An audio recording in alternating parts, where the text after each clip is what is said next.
Hello students, last lecture में हम लोगों ने कुछ क्वेश्चन सॉल्व किए थे। आज हम उस पर कुछ और डिफरेंट टाइप के क्वेश्चन सॉल्व करते हैं जो आप लोगों के बोर्ड के बुक्स में, ठीक है, या फिर जिस पे ज्यादा क्वेश्चंस आते हैं। अभी तक हम लोगों ने जो क्वेश्चंस किए वो सिर्फ बेसिक फॉर्मूला पे बेस्ड थे। आज के जो क्वेश्चंस रहेंगे वो थोड़े एडवांस लेवल के रहेंगे, जो आप लोगों को बोर्ड्स में या फिर सीईटी में आते हैं। 3-4 मार्क के लिए बोर्ड्स में आते हैं और सीईटी में आपको ऑलमोस्ट इसी टाइप के क्वेश्चन आएंगे, ठीक है। तो अब इसे स्टार्ट करते हैं क्वेश्चन को। तो फर्स्ट क्वेश्चन देखते हैं आज।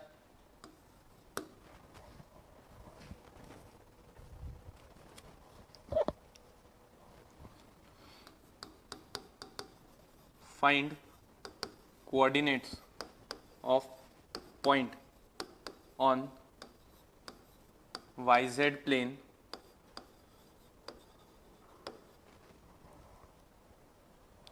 which is equidistant from the point which is equidistant from points A 3 0 -2, B 2 3 0 and C 5 -1 3।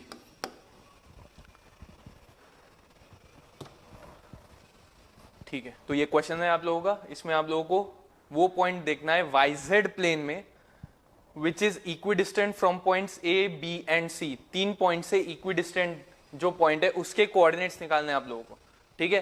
उन्होंने उसके बारे में इंफॉर्मेशन क्या दी है? 2 इंफॉर्मेशन दी है। फर्स्ट इंफॉर्मेशन है कि वो पॉइंट जो है वो YZ प्लेन में, एंड सेकेंड इंफॉर्मेशन जो दी है कि that is equidistant from A, B and C, ठीक है। तो एक बात आप ध्यान रखो कि YZ प्लेन है, तो YZ प्लेन है तो पॉइंट के कोऑर्डिनेट्स एक टाइप से फिक्स हो गए, ठीक है। वो कैसे मैं बताता हूं आप लोगों को। सपोज ये है आप लोगों की x y and z axis, ठीक है। जो बुक में कन्वेंशन दिया है उसी पे जाएंगे। ये आप लोगों की एक्स एक्सिस दी है, ये आप लोगों की वाई एक्सिस है और ये आप लोगों की जेड एक्सिस है, ठीक है।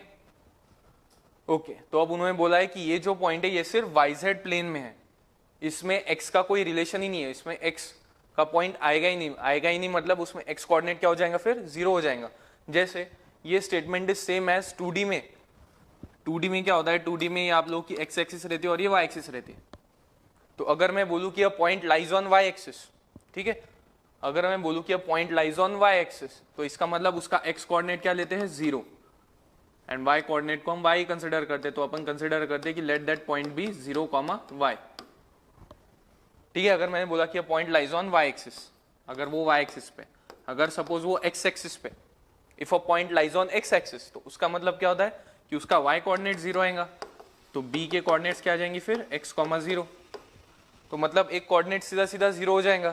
तो इसमें आप लोगों को क्या बोला है कि वो जो पॉइंट है वो YZ प्लेन में, YZ प्लेन में मतलब उसमें x का कोई रिलेशन ही नहीं है, इसका मतलब उसमें x का कोई पॉइंट ही नहीं आएगा। तो पॉइंट नहीं आएगा तो इसका मतलब वहां पे x कोऑर्डिनेट क्या हो जाएगा? 0, ठीक है।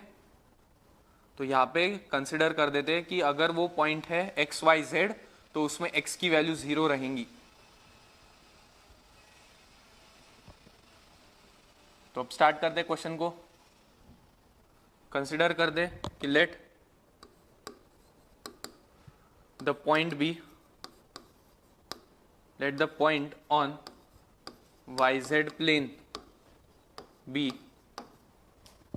P, और इसके कोऑर्डिनेट्स क्या रहेंगे? अब वो YZ प्लेन में है, YZ प्लेन में है मतलब x के साथ कोई रिलेशन ही नहीं है उसका, तो इसमें x कोऑर्डिनेट उसका आ जाएगा 0, y को y कंसिडर करते हैं और z को z।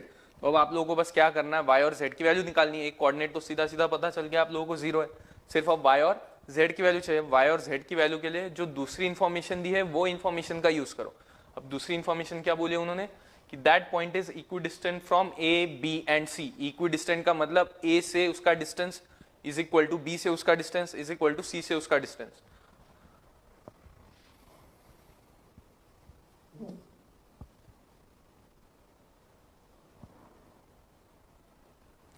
मतलब अगर ये वो पॉइंट है P, तो उसका A के साथ डिस्टेंस, उसका B के साथ डिस्टेंस, उसका C के साथ distance, A, B and C, will be equal, all these 3 distances will be equal. ये बोला है उन्होंने कि distance from A B and C are equal. इसका मतलब given that P A is equal to P B is equal to P C, यही बोला है उन्होंने कि distance of P A, distance between P and A. अब distance between P and A मतलब length P A, ठीक है ना। अब वेक्टर फॉर्म में है तो ये वेक्टर चैप्टर शुरू है, तो वेक्टर चैप्टर में लेंथ का मतलब क्या होता है? लेंथ का मतलब होता है मैग्नीट्यूड। मतलब magnitude of P A vector is equal to magnitude of P B vector is equal to magnitude of P C vector, ये बोला है। Therefore magnitude of P A vector is equal to magnitude of P B vector is equal to magnitude of P C vector. तो बस आप लोगों को magnitude of P A, P B and P C निकालना है, उनको equate करना है और आप लोगों का आंसर आ जाएगा। तो सबसे पहले पी ए वेक्टर का मैग्नीट्यूड निकालते हैं। ओके, तो सबसे पहले पी ए वेक्टर का magnitude will be equal to square root of, अगर डायरेक्टली आप लोगों को मैग्नीट्यूड निकालना है तो सीधा सीधा डिस्टेंस फॉर्मूला लगा दो, उसमें वो सेम है, one and the same thing. P A मतलब ए माइनस पी, ए माइनस पी, तो ए माइनस पी करो तो यू गेट 3 माइनस 0 का स्क्वायर प्लस बाद में आएगा 0 माइनस वाई का square plus minus 2 minus z का स्क्वायर। तो ये value, this value will be equal to square root of, इसे सॉल्व करो, this will be 9 plus y square plus 4 plus 4z plus z square. This is your magnitude of P A vector, ठीक है। अगर अभी भी आप लोगों को डाउट है कि ये कैसे आया, तो सीधा सीधा पहले पी ए वेक्टर कैलकुलेट करो, पी ए वेक्टर कैलकुलेट करने के बाद उसका मैग्नीट्यूड निकालो फॉर्मूला से, ठीक है। ओके,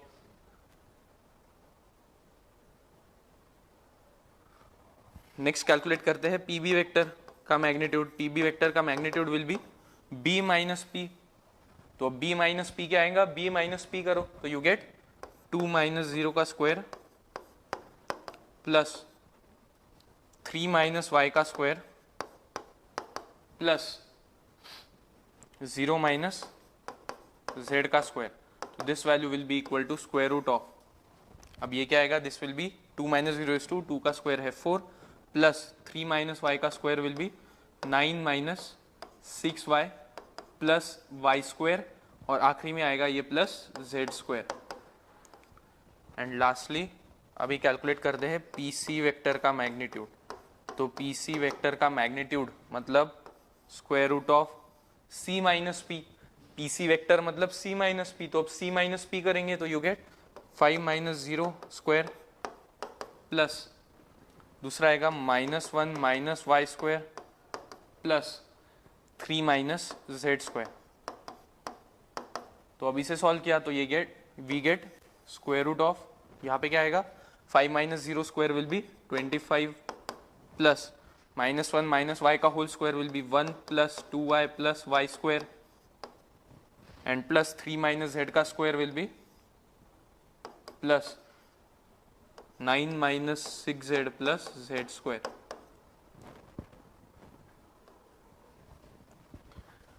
तो ये निकाल दिया हम लोगों ने magnitude of P A, P B and P C. अब ये हम लोगों का रिलेशन है,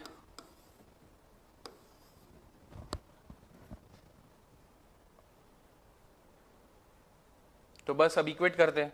वी हैव फ्रॉम 1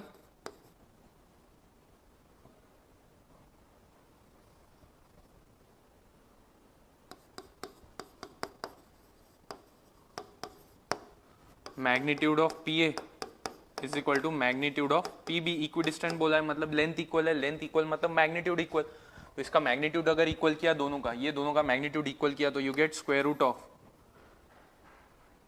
यहाँ पे आएगा 9 plus y square plus 4 plus 4z plus z square is equal to square root of, अब P B will be 4 plus 9 minus 6y plus y square plus z square. तो अब दोनों side का square root cancel हो जाएगा। उसके बाद में you get 9 plus 4 will be 13 plus y square plus 4z plus z square will be equal to, यहाँ पे आएगा 13 minus 6y plus y square plus z square, ठीक है। तो अब यहाँ पे देखो, यहाँ पे क्या होगा, ये z square cancel, y square cancel, y square cancel, z square cancel and 13 also gets cancel. तो यहाँ पे बचा क्या, you get therefore 4z is equal to -6y और यहाँ से z will be equal to -3/2y। This is your relation number 1। ये first relation आ गया, ठीक है। अब नेक्स्ट रिलेशन देखते हैं। नेक्स्ट रिलेशन क्या है इसमें, नेक्स्ट इक्वेट कर दे कि P A is equal to P C, ठीक है, कोई भी एक इक्वेट करो या फिर P B is equal to P C करेंगे, कोई भी एक कर दो इक्वेट। तो यहाँ पे next P B is equal to P C,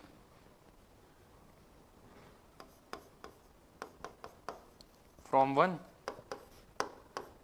P B is equal to P C.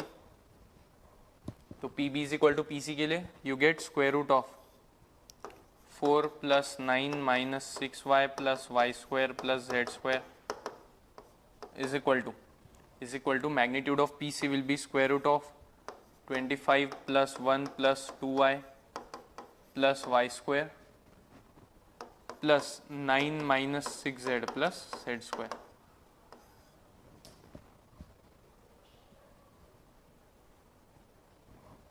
अब इसे सॉल्व किया, दोनों साइड में स्क्वायर रूट कैंसिल हो जाएगा, तो you get 13 - 6y + y square + z square is equal to, ये आएगा 26 + 2y + y square + 9 - 6z + z square, ठीक है।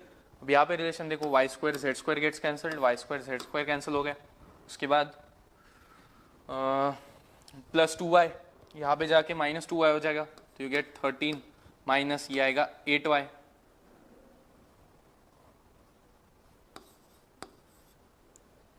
Is equal to you get 26, ये आएगा 26 + 9, 26 + 9 will be 35, 35 minus 6z।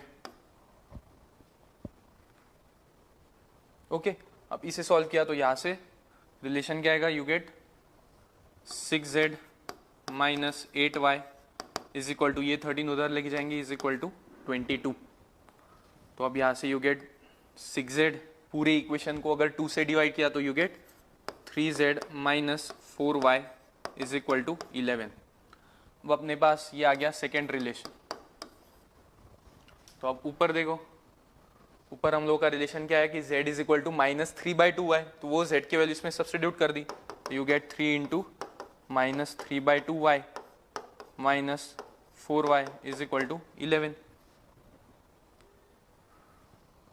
Okay, तो you get -9y/2 minus 4y is equal to 11।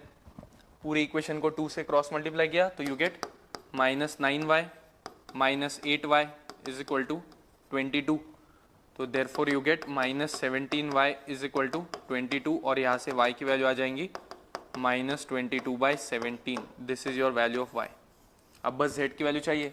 अब z की value के लिए मेरे पास रिलेशन क्या है, z is equal to -3/2 times y, ठीक है, -3/2 टाइम्स y, तो z की वैल्यू आ जाएंगी, z is equal to -3/2 into y की वैल्यू क्या है, y की वैल्यू इज -22/17। तो यू गेट 2 दिस इज 11, तो you gate 33/17। This is the value of z। तो ये आ गई y और z की वैल्यू। देयरफॉर अपना पॉइंट क्या आ गया अभी, देयरफॉर पॉइंट P के कोऑर्डिनेट्स क्या आ गए, x की वैल्यू थी 0, y की वैल्यू है -22/17 एंड z की वैल्यू है 33/17। These are your coordinates of point P, ठीक है। तो ये आ गए आप लोग के कोऑर्डिनेट्स। एक बार फिर से देख लो हम लोगों ने सॉल्व कैसे किया ये क्वेश्चन को।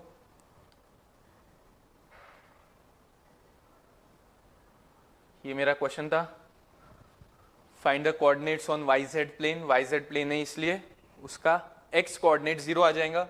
उसके बाद में which is equidistant from ABC। Equidistant from ABC मतलब PA is equal to PB is equal to PC। और वेक्टर में मैंने क्या बोला था, लेंथ मतलब होता है मैग्नीट्यूड। तो magnitude of PA vector is equal to magnitude of PB vector is equal to magnitude of PC vector.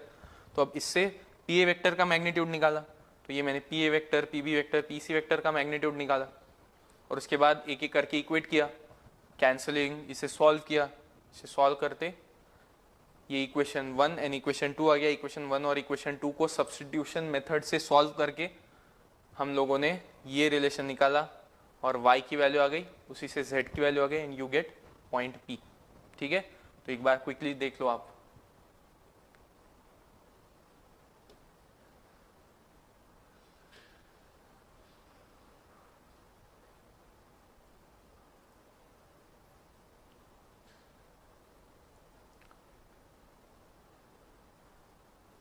ये आएगा इसका solution.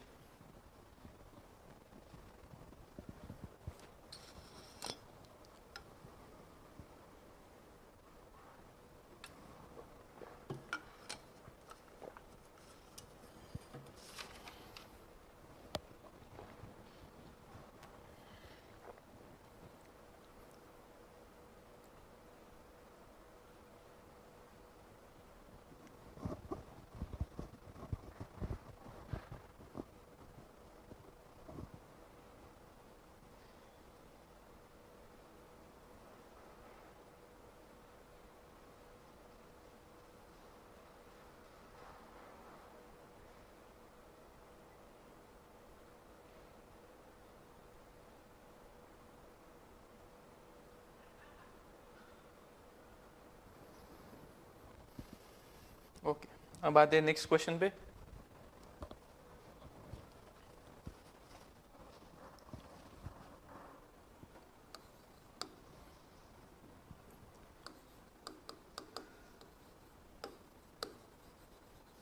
Find ratio in which xz plane divides segment AB. xz plane divides segment AB where A is 2, 4, -1 and B is 5, 3, -8.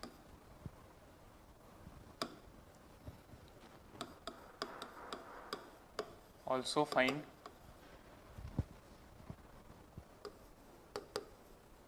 coordinates of point of division.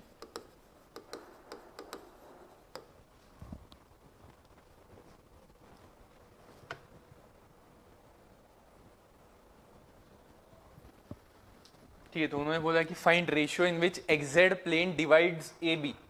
Okay, तो अब इसमें consider करते हैं, start करते हैं इसे। तो ये ए बी मेरा सेगमेंट है और कंसिडर करते हैं कि पॉइंट ऑफ डिवीजन भी आर। तो अब उन्होंने बोला है पॉइंट आर के बारे में इंफॉर्मेशन के लिए find ratio in which XZ plane बोला है, इसका मतलब उसमें y कोऑर्डिनेट 0 आएगा। तो let point R be x 0 and z। अभी आप लोगों को सिर्फ x और z की वैल्यू चाहिए और रेशियो भी चाहिए। ठीक है, अब आप लोग बोलोगे कि सर उन्होंने तो प्लेन बोला है, यहाँ पे पॉइंट नहीं बोला है, उन्होंने बोला एक्सजेड प्लेन। तो एक्सजेड प्लेन भी अगर उन्होंने बोला है तो एक्सजेड प्लेन पे का कोई भी पॉइंट अगर मैंने लिया, कहीं पे भी लिया मैंने एक्सजेड प्लेन पे का पॉइंट, तो उसके कोऑर्डिनेट्स हमेशा x और z में आएंगे ना, उसका y कोऑर्डिनेट तो हमेशा 0 ही आएगा। तो इसलिए वो पॉइंट मैंने कंसिडर किया r, x, 0 एंड z। ठीक है, and that ratio B m:n। ठीक है, m:n कंसिडर किया, आप λ:1 भी कंसिडर कर सकते हो अगर आप लोगों को दो अननोन्स नहीं चाहिए तो। ठीक है, यू कैन ऑल्सो कंसिडर λ:1। ठीक है, यहाँ पे और λ:1, k:1, λ:1, कोई भी अननोन 1 भी ले सकते हो आप लोग, वो आपके ऊपर है। यहाँ पे बस दो अननोन है, वहाँ पे एक ही अननोन आएगा, लेकिन दोनों से आंसर आना ही है। ठीक है, तो एंड दैट रेशियो भी m:n। तो कंसिडर करो कि ये m है, ये n है ratio which divides a b in the ratio m:n। a के कोऑर्डिनेट्स है 2, 4, -1 एंड b के कोऑर्डिनेट्स है 5, 3, -8। तो अब by section formula you get r as m times b plus n times a upon m plus n, तो you get m times b. b vector क्या आएगा 5i plus 3j minus 8k plus n times a. a क्या आएगा 2i plus 4j minus k upon m plus n.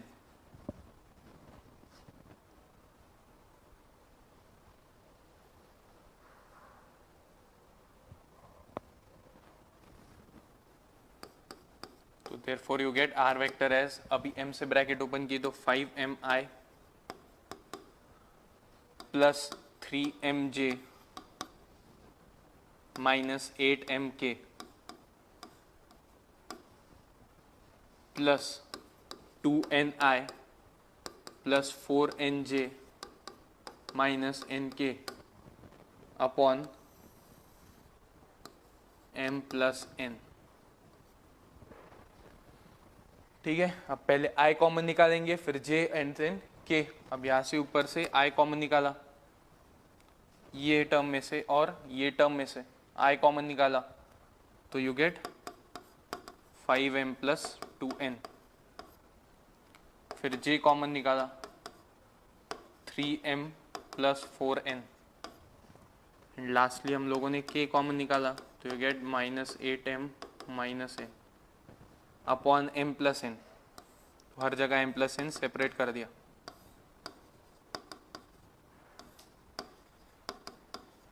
Is equal to क्या है r vector. अभी r के coordinates क्या consider किए मैंने x and z, x0 and z. तो r vector can be written as xi plus 0j plus zk. अब this vector is equal to this vector है. अगर दो वेक्टर्स इक्वल है तो उनके i j k के कोएफिशिएंट्स भी इक्वल आएंगे. तो अब इसे इक्वेट कर दिया. So therefore you get x is equal to 5m plus 2n upon m plus n. उसके बाद में आएगा 0 is equal to 3m plus 4n upon m plus n.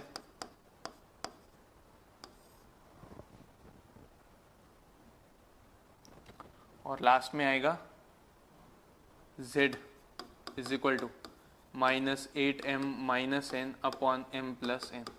ठीक है, तो अब इसे सॉल्व किया बीच में, तो ये m plus n cross multiply किया मैंने, तो सीधा सीधा 0 ही हो जाएगा. तो you get 0 is equal to 3m plus 4n. Therefore you get minus 4n is equal to 3m minus 4 upon 3 is equal to m by n. तो मुझे रेशियो मिल गया m is to n. Therefore m is to n is equal to minus 4 is to 3.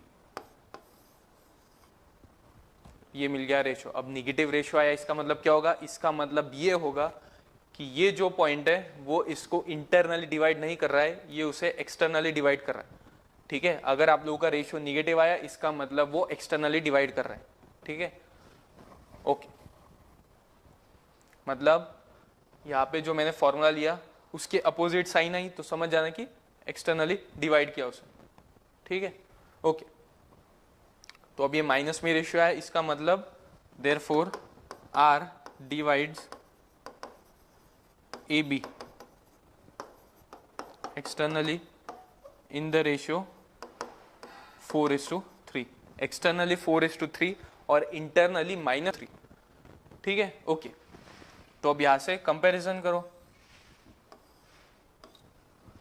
m is to n की value -4/3 है, m by n is -4/3. ठीक है, तो अब इसमें एक एक करके वैल्यू सब्स्टिट्यूट कर दे. देयरफॉर x की वैल्यू क्या आएंगी? अभी m इज टू n की वैल्यू तो मिल गई, मतलब m की वैल्यू मैंने -4 के लिए और इसकी 3 के लिए, जो हम लोग थियरम ऑफ इक्वल रेशियोज में करते थे, ऐसा भी कर सकते हो तुम लोग. यू कैन कंसिडर कि let m is equal to -4 के and n is equal to 3 के. ठीक है, ऐसा कंसिडर करो. ऐसा कंसिडर करके इसे सॉल्व करो, या फिर सीधा सीधा आप लोग इसे m और n की वैल्यू -4 और 3 भी ले ली तो भी आप लोग का आंसर आ जाएगा. ठीक है, तो इसमें x की वैल्यू आएंगी x is equal to 5 into m की वैल्यू, अगर डायरेक्टली मैंने m की वैल्यू डायरेक्टली -4 ली, प्लस 2 इंटू n की वैल्यू 3 अपॉन -4 प्लस 3. तो you get x is equal to -20 plus 6 upon -1, तो you get x is equal to 14।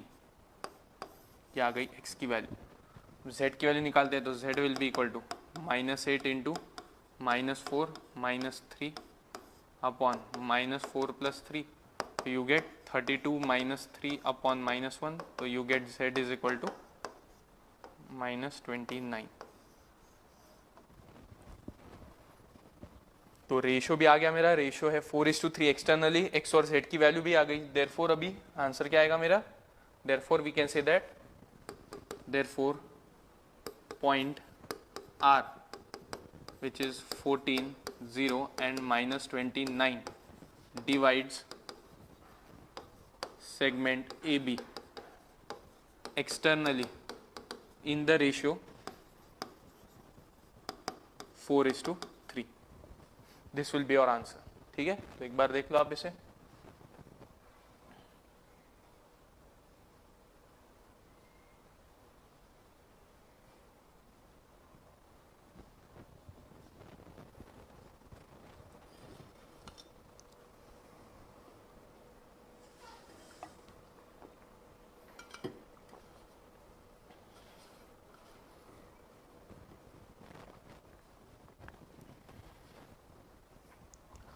Okay, अब इस क्वेश्चन में देखो, ये जो मेरा रेशियो आया, अब मैं आप लोगों को एक शॉर्टकट बता दूं। अब इसमें जो रेशियो आया, ये रेशियो देखो केयरफुली, रेशियो क्या आया मेरा 4:3।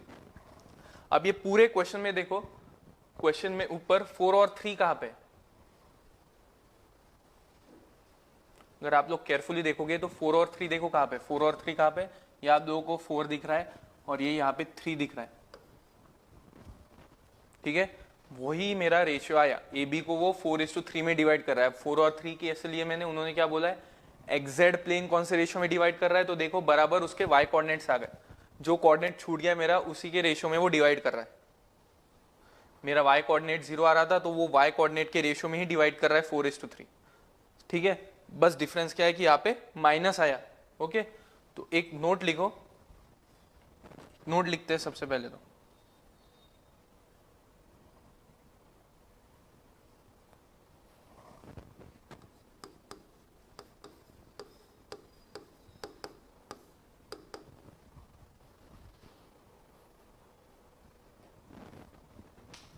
if a is equal to x1 y1 z1 and b is equal to x2 y2 and z2, then ratio in which number 1 xy plane divides AB is, अब इसमें xy plane बोला है, xy plane बोला है तो सीधा सीधा z coordinate लेना है आप लोगों को। xy प्लेन तो जो कोऑर्डिनेट छूट गया उसी के रेशियो में डिवाइड करना है, तो माइनस ये आएगा z1 अपॉन z2। ठीक है, ए बी बोला है इसलिए पहले ए का और फिर बी का, अगर वो बी ए बोलते तो पहले मैं बी का लेता था और बाद में ए का लेता था। ठीक है, second x z plane divides A B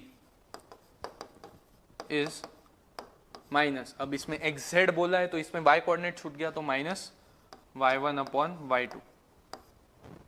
and third yz plane, तो yz plane divides AB is minus, अब इसमें yz बोला है तो इसमें x कोऑर्डिनेट छूट जाएगा तो you get minus x1 upon x2। ठीक है, तो ये नोट हमेशा याद रखो, जो प्लेन में डिवाइड करने के लिए बोला है तो उसमें जो कोऑर्डिनेट हम लोगों का छूट रहा है उसी की रेशियो में आपका डिवीजन होगा, रेशियो आएगा। ठीक है, जैसे एग्जांपल के लिए अगर ये पॉइंट है P which is 2 - 1 8 and Q is 3 - 5 4, तो अब इस केस में देखो, इस केस में अगर मुझे देखना है कि PQ को YZ प्लेन कौन सी रेशियो में डिवाइड कर रहा है, अगर ये देखना है ठीक है, पी क्यू को वाई जेड प्लेन मतलब एक्स कोऑर्डिनेट छूट गया, तो minus of x1 upon x2, तो विच इज -2/3। तो इसका मतलब y z plane divides it externally. Similarly अगर मैं बोला कि पी क्यू को एक्स जेड प्लेन कौन से रेशियो में डिवाइड कर रहा है, इसमें एक्स जेड बोला है, तो एक्स जेड मतलब आप लोगों को वाई कोऑर्डिनेट छोड़ देना है, वाई कोऑर्डिनेट में आप लोगों का आंसर आएगा, तो माइनस ऑफ वाई कोऑर्डिनेट क्या है, -1 अपॉन -5, तो यू गेट इट एज -1/5। तो इसका मतलब एक्स जेड प्लेन भी उसे एक्सटर्नली डिवाइड कर रहा है इन द रेशियो 1:5। ओके, तो ये शॉर्टकट आप लोग याद रखो।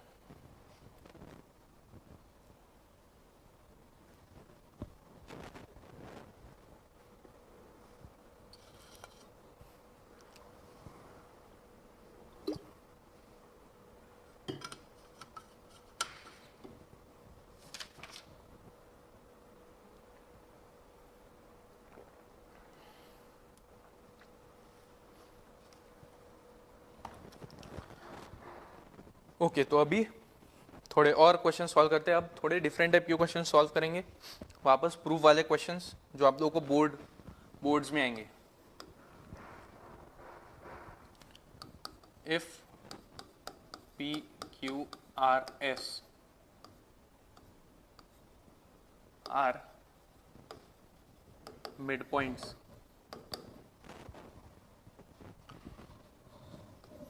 Of sides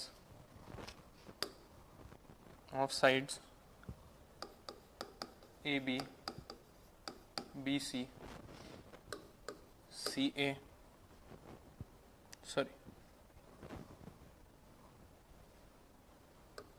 CD, DA of quadrilateral ABCD respectively,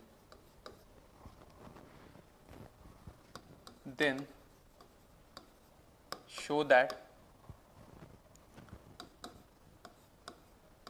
PS plus QR is equal to BD vector।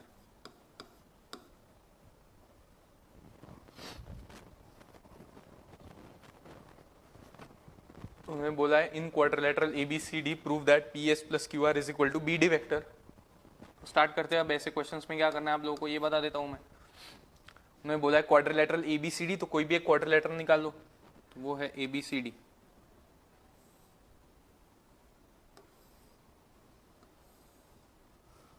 तो ये आ गया मेरा quadrilateral ABC and D, where PQRS are mid points of AB। ये आ गया P, उसके बाद में आ गया Q, बाद में आ गया R एंड देन S। तो you have to prove that PS plus QR, PS okay plus QR, PS plus QR is equal to BD vector. तो ये प्रूव करना है आप लोगों को, ठीक है। तो स्टार्ट कर दे क्वेश्चन में। अब ऐसे क्वेश्चंस में क्या करना है आप लोगों को, इससे पहले तो हम लोग क्या देखते थे कि ट्रायंगल लॉ लगता है क्या। अब वो ट्रायंगल लॉ लगाने से पहले अगर मैंने पूरे क्वेश्चन को अगर पोजीशन वेक्टर में कन्वर्ट कर दिया तो भी आंसर आ जाएगा आप लोगों को। अब इसमें सबसे पहले अभी हम लोगों के पास एक और एक्स्ट्रा एम्यूनिशन है ये क्वेश्चन सॉल्व करने के लिए। वो क्या है, इससे पहले हम लोगों के पास सिर्फ ट्रायंगल लॉ ऑफ एडिशन था, अब हमारे पास सेक्शन फॉर्मूला है, mid point formula and centroid formula है, तो उसका भी यूज करो, ठीक है। सिर्फ ट्रायंगल लॉ की तरह मत देखो इसे। इससे अब यहाँ पे मिड पॉइंट वर्ड आया, तो अब इसमें सेक्शन फॉर्मूला यूज करेंगे, मिड पॉइंट या सेंट्रोइड। ऑब्वियसली यहाँ पे मिड पॉइंट है तो हम मिड पॉइंट फॉर्मूला का ही यूज करेंगे, ठीक है। तो कंसिडर करते हैं कि late P Q R S A B C D are position vectors of respective points, ठीक है। ऑफ रिस्पेक्टिव पॉइंट्स का मतलब स्मॉल p, ये p vector is position vector of p, q is q, r का r, ठीक है। Okay, तो अब स्टार्ट करते हैं। Given that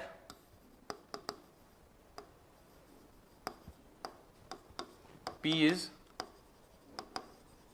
mid point of A B.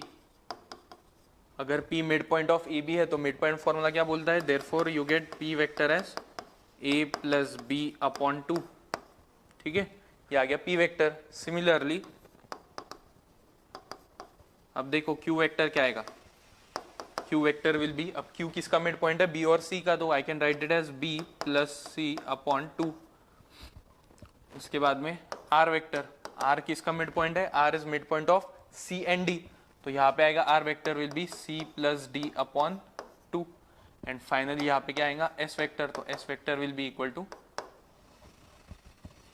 S किसका मिड पॉइंट है, A और D का, तो ये आएगा A plus D upon 2। Okay ठीक।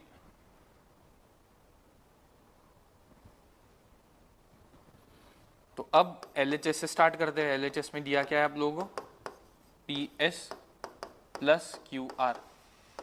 ठीक है, तो पूरे क्वेश्चन को पोजीशन वेक्टर में चेंज कर दो। तो PS vector can be written as S minus P, second minus first, and QR can be written as R minus Q। अब ये जो मेरे रिलेशंस है इसके ऊपर से आप लोग वैल्यूज डाल दो, इसमें सब्स्टिट्यूट कर दो। S की वैल्यू क्या है, S की वैल्यू है A plus D upon 2 minus P vector की वैल्यू क्या है, A plus B upon 2 plus R vector की वैल्यू क्या है, C plus D upon 2 and minus Q vector की वैल्यू क्या है, B प्लस सी अपॉन 2। तो अब इसे सॉल्व करते हैं। अब इसे सॉल्व करने के लिए बहुत सिंपल है, डिनोमिनेटर सेम है तो न्यूमरेटर सीधा सीधा ऐड हो जाएगा। तो you get A plus D minus A minus B plus C plus D minus B minus C whole upon 2। आप लोगों को फ्रैक्शन का रूल तो पता ही है ना, कि अगर मैं यहाँ पे ऐसा लिखूँ 5/2 प्लस 7/2, तो इसमें क्या आता है, 2 ऐसे लिखते हैं और इसे लिखते हैं 5 प्लस 7। तो बस वही किया यहाँ पे, डिनोमिनेटर सबका सेम है 2, ऊपर सब एडिशन और सब्ट्रैक्शन कर दी। तो अब केयरफुली देखो, A गेट्स कैंसल्ड, उसके बाद C गेट्स कैंसल्ड, अब बचेगा क्या, D plus D, D plus D will be 2D vector and minus B will be minus 2B vector upon 2। तो यहाँ से 2 common, D minus B upon 2, 2 gets cancelled, बचेगा क्या, सिर्फ D minus B, and D minus B is nothing but BD vector which is equal to RHS। ठीक है, तो बहुत सिंपल है, आप लोगों को कुछ भी नहीं करना है, बस पोजीशन वेक्टर में कन्वर्ट करके अगर मिड पॉइंट है तो मिड पॉइंट फॉर्मूला लगा दो, you get your answer. Centroid है तो सेंट्रोइड लगा दो, सेक्शन फॉर्मूला है तो, रेशियो है तो सेक्शन फॉर्मूला लगा दो। Okay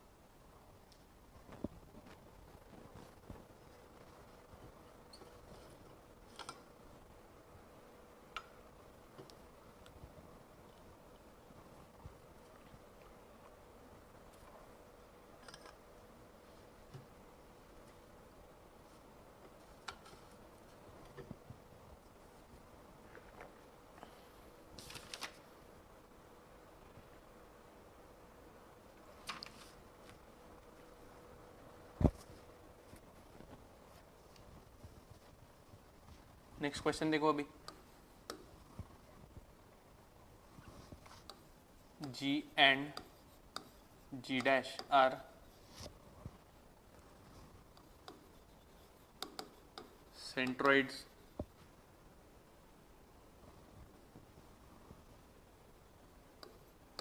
of triangle ABC and triangle A dash B dash C dash respectively. Then show that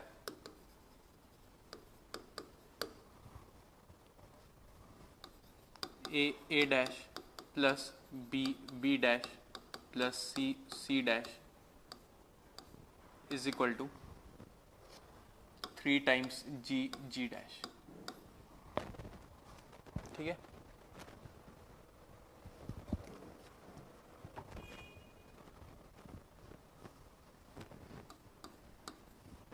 तो अब इसे LHS से स्टार्ट करते हैं। अब इसमें उन्होंने क्या बोला है कि G and G dash are centroid. अभी आप लोगों के पास फॉर्मूला कौन सा है, इसमें कौन सा वर्ड आया, सेंट्रॉइड आया, तो सेंट्रॉइड फॉर्मूला क्या यूज करो। सबसे पहले उन्होंने बोला है कि G is centroid of triangle ABC, given that G is centroid of triangle ABC, तो therefore G vector will be equal to A plus B plus C upon 3।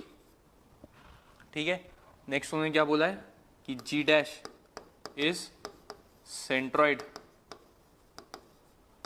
Of triangle A dash B dash C dash, तो therefore यहाँ से क्या आएगा, G dash vector is equal to A dash vector plus B dash vector plus C dash vector upon 3। Okay, तो अब LHS से start करते हैं।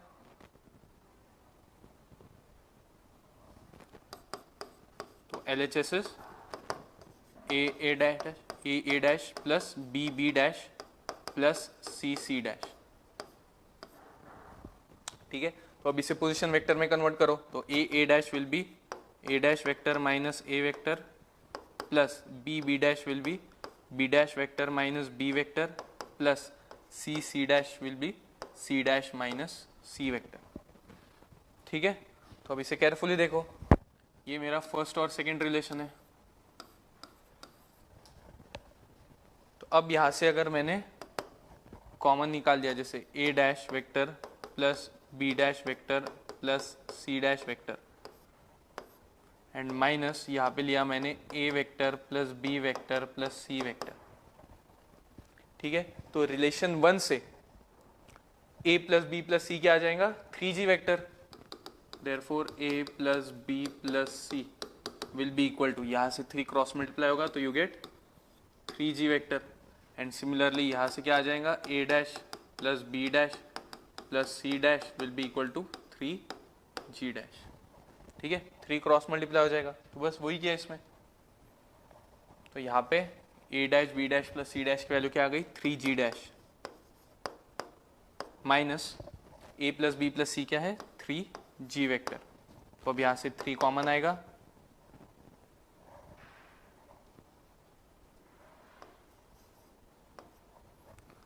तो you get G dash vector minus G vector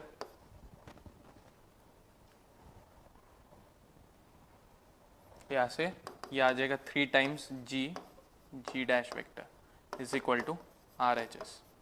ठीक है, तो ऐसे टाइप के क्वेश्चंस में आप लोगों को क्या करना है, बस आप लोगों को पूरे क्वेश्चन को section formula, mid point formula या सेंट्रोइड फार्मूला लगा दो और उसे पोजीशन वेक्टर में कन्वर्ट करके आंसर निकालो। ठीक है, तो इसी पे बेस्ड आप लोगों को बोर्ड्स में क्वेश्चंस आएंगे। बोर्ड्स में इसी टाइप के क्वेश्चंस आते हैं बोर्ड्स में और CET में, जहाँ पे आप लोगों को देखना पड़ेगा कि सेक्शन फार्मूला लगता है, मिड पॉइंट फार्मूला लगता है कि सेंट्रोइड फार्मूला लगेगा। ठीक है, या फिर सीधा सीधा ट्राइंगल ऑफ एडिशन लगेगा, वो देखो। ठीक है, ओके, तो this is how you solve these type of questions. एक बार देख लो इसे।